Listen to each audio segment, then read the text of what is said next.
So yun, okay, KGX, kamusta kayong lahat? At ito, nagbabalik tayo ngayon dito sa ating graph, no? Kung mapapansin natin yung graph natin, so discuss lang natin mga lods, no? So ang ganda ng call natin dito sa area na to, no? Tapos biglang lumipad sila hanggang 108, and then ngayon, kumbaga nagkaroon ng Fed news. So talagang totally sinabi ni di ba? Ni Powell, talagang yung sinabi ko na kahapon, no? And then nag-drop na yung market. Kumbaga parang na sila, nagwala na yung market, pailalim eh. Kumbaga, sabi nga nila, hindi na to the moon. Kumbaga, bumalik sa Earth, no? So, ito, kung mapapansin nyo, and then, 1999 something, no? Nag-bounce dyan. So, lumipad ulit hanggang 102, no? And then, biglang bumagsak, no? Ito, grabe tong bagsak na to. And then, ang dami nagtatanong sa atin, no? Sabi ko nga sa inyo before, di ba? Nung nakaraan na nag-post tayo, no? Balikan natin yan. Balikan natin mga lodi, no? So ito spot update, kung makikita nyo, positive 30. Pero kung titingnan natin, para pakita ko muna bago tayo magpunta dun sa main topic natin mga lodi, okay? So ang pinaka-support natin ay 91, okay? 91K. So pag inabot ang 91K, parang nakikita natin si 88K, okay? So ngayon, punta tayo sa ating PNL. Okay, syempre mas maganda, 'di ba? Sabi ko nga sa inyo, transparent tayo mga lods. Okay. So far, kung mapapansin natin ang ating spot PNL, no? Negative 35k. Grabe, ang sakit to. So ETH, no? Titingnan nyo.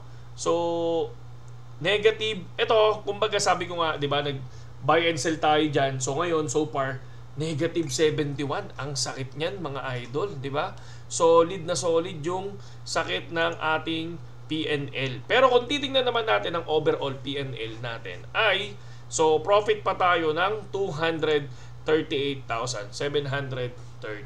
So maraming nag-aano sa akin na napakasakit daw na nangyari ito. May mga comment dito na ang sakit nito, di ba? So nasaktan ka, tulad nga ng sinabi ko sa inyo, no, once na nag-ano ka ng bear market, so nag-invest ka ng bear market hanggang ngayon, kumbaga bumagsak man yung market, hindi pa yan. So good pa tayo mga lodi, no? So tulad nga ng sinabi ko sa inyo, ginawa natin yung mid-bull run investment para makita nyo kung ano yung possible na mangyari. Okay? No? Lesson. Okay? Lesson. No? Huwag nyo ako intindihin nyo yung port nyo. Okay? Intindihin nyo yung port nyo, huwag yung port ko. Okay? Yung sa inyo. Okay? Kasi yung iba sa inyo, ngayon lang nag-invest yan. So, yung sa inyong intindihin nyo, wag yung port ko, okay? So ngayon, balikan din natin yung mga, minsan syempre, nag-ano tayo, no? Nagsasabi tayo ng mga nakikita nating news, tapos sabay syempre, pinapakita natin sa inyo kung ano yung mga nangyayari. So meron tayo ditong, balikan lang natin yung isa, no? Isang post natin. Ito, kung mapapansin nyo, no? Itong post na to, ito kasi, nakita natin itong post na to, no? Kay Crypto. Sabi ko nga sa inyo, kapag meron tayong mga nakikitang post, ang ginagawa natin, minsan sinishare natin, tapos pinapakita natin yung source kung na kanino, tapos syempre, para makita rin ng lahat, maging aware yung mga kabataan, no? So, ito December 17 to. So, syempre, nag-post ako ng katakot, Sabi kong ganun, babagsak yung market ng grabe ng 2025, diba? And then, kung titingnan nyo mga idol, no? May mga nag-comment dito na talagang syempre hindi maganda. So, 'di ba? So, meron pa nga dito nag-comment na sabihin ko daw kung ano yung gusto kong sabihin. Ilang beses na natin sinasabi yan. Okay? So tuwing nagbi-video tayo, lalo na sa mga ganitong pagkakataon, sinasabi natin lahat na possible kailan ba magkakaroon ng mismong correction, yung 40% na nangyari ng 2021, di ba? So, ayan, yung mga nakikita natin dito, FUD daw yung sinabi ko na ayan, bull market na talaga, nagsisimula ng mga FUD. So, ito yung nagsabi sa akin, FUD daw ako, di ba? Nag-FUD daw ako, nag-ano daw ako ng news na hindi okay. So, pag tiningnan nyo naman siya, so, wala namang pinapakita na profit, no? Walang pinapakita, kumbaga, puro kung ano-ano lang yung mga sinasabi. And then, syempre, kung mapapansin nyo, ito pa yun, no? Yung mga followers natin, punta sa kanya, syempre, ganda nung sinabi niya, di ba? Napakaganda nung sinabi niya. And then, kung mapapansin nyo, sign up bull market, ito yung sinabi niya sa akin nung nag-post ako. Di ba? So, makikita nyo yung post niya. Pakita ko lang, share pa nitong si Kolokoy, no? Ito si Tags Life Crypto. Parang ito ba? Sabi niya, tulad ba nito, no? Ito, tingnan nga natin kung ano itsura nito.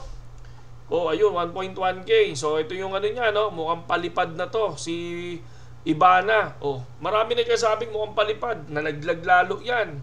So, ito na naman, no? So, ang daming mga, ito yung mga, ano? Ito yung mga tropa na Tolongges. Ay, sorry sa word, no? So, ngayon, ito yung gusto kong sabihin sa kanila. Okay? Ito yung gusto kong sabihin sa kanila. Ngayon, sinong FUD sa atin? Bumagsak ang market. From 108 to 93. Okay, 93. Okay? 108 to 93. Bitcoin. Nasaan ang Bitcoin? Nasaan sila? Anong paliwanag nila dyan? Okay? Ngayon, tanungin mo sila, no? Lahat sila. Yung lalo-lalo na yung mga nakipagtalo sa atin na sinasabi nila, imposibleng mangyari yan, si Trump ang president. Imposibleng mangyari yan, si Trump ang president. Sabi nilang ganon. Okay? Ngayon, nangyari. Anong paliwanag nila dyan? Diba? Pakita natin para at least malaman, makita nyo kung ano yung nangyayari, para alam nyo na possible mangyari ang ganyan kahit na si Trump ang president. Take note, possible mangyari ang drop kahit si Trump ang president. Okay? So ito, pakita lang natin para makita din ng mga tropa natin, no? Yan. To. Yan. So, meron tayong post din dito. Siyempre, gusto ko makita nyo lang din yung mga history ng post natin. Tulad nga ng sinabi ko, ginawa natin yung mid-bull run investment para sa inyo. Okay? Sabi ko nga sa inyo, tapos na ako eh, di ba? So, ngayon, for me, nasa 2,700 ang break-even natin sa ETH. Okay? Nasa 3,000 pa lang. Kung mag 2,700 dyan, break-even ako, ewan ko lang sa'yo. Okay? No, ewan ko lang sa'yo. So, kung titingnan nyo, no, ito yung mga, syempre, pakita lang natin yung mga comment ng iba, di ba? Ito, katulad nito. Yan, ito, no? Ito, ano yan? Wala na akong masabi dyan. Ano yan? Mga ngayon lang gumawa ng page, no? Lumabas lang ng bull market. Okay? So, ayan. Syempre, ano, shinare niya din, MM Crypto. Syempre, diyan ka rin naman nakuha yan eh. Di ba? Nasaan na yun? Oh, ba't nawala yung comment? Nasaan na si Idol?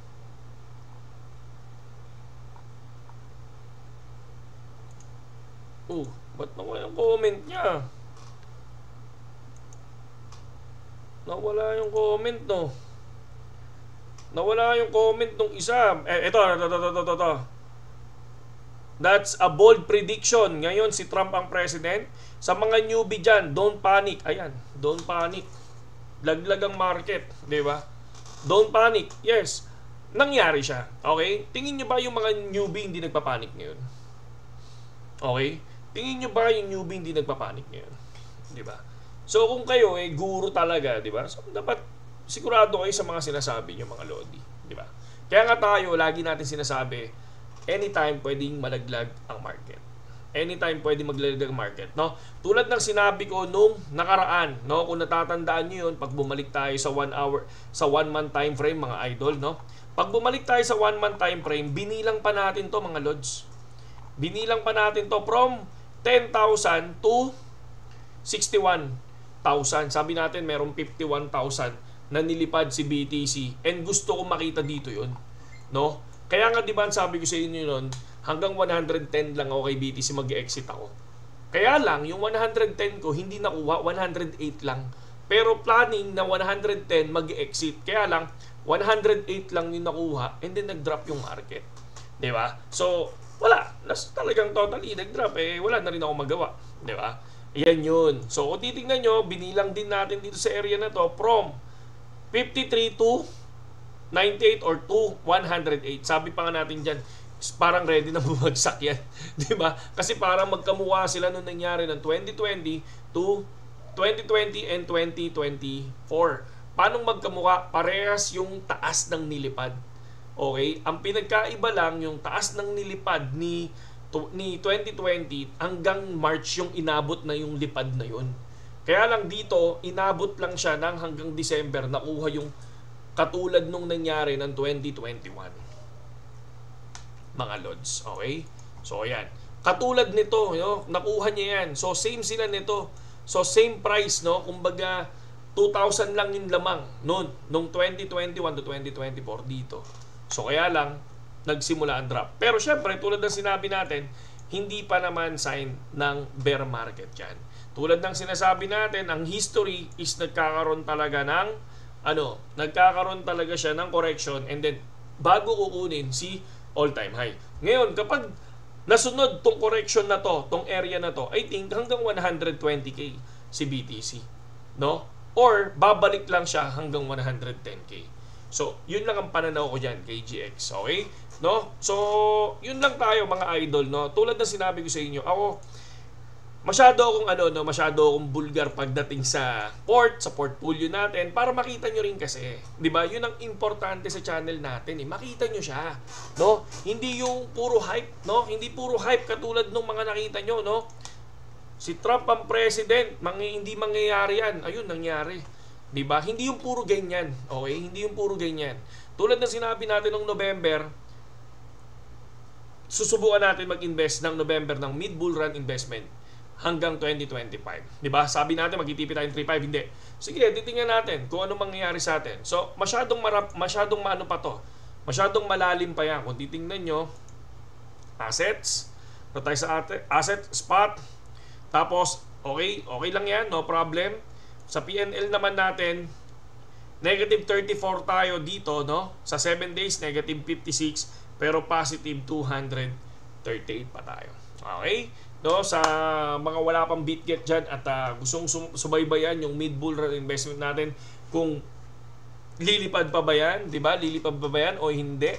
No? Or masusunog ba yung ating magbe-break even ba tayo? No? Magbe-break even ba tayo? Mawawala ba tong 200 na to? Or magiging profit tayo bandang uli? Di ba? So, yun lang sa ngayon kay GX at mabuhay kayong lahat. Planning, ako sa akin lang planning ko, pagka bumaba pa ng konti si ETH, planning ko pang bumili ng, I think, 1 ETH. Susubukan natin bumili pa ng 1 ETH mga lodi. Okay, no? Saludo sa inyo lahat kay GX. Magandang gabi sa inyo. Para sa akin ang spot, kung bumagsak man yan, at least kahit pa paano, someday babalik, kaya lang, sobrang tagal. Okay, pero ang inaasahan natin dyan, yung sinasabi natin na possible, mag-bounce pa rin. Diba? Hindi pa natin kino-close yung opportunity na tapos na ang bull market. Okay? No? So, yun lang kay GX. Mabuhay kayong lahat.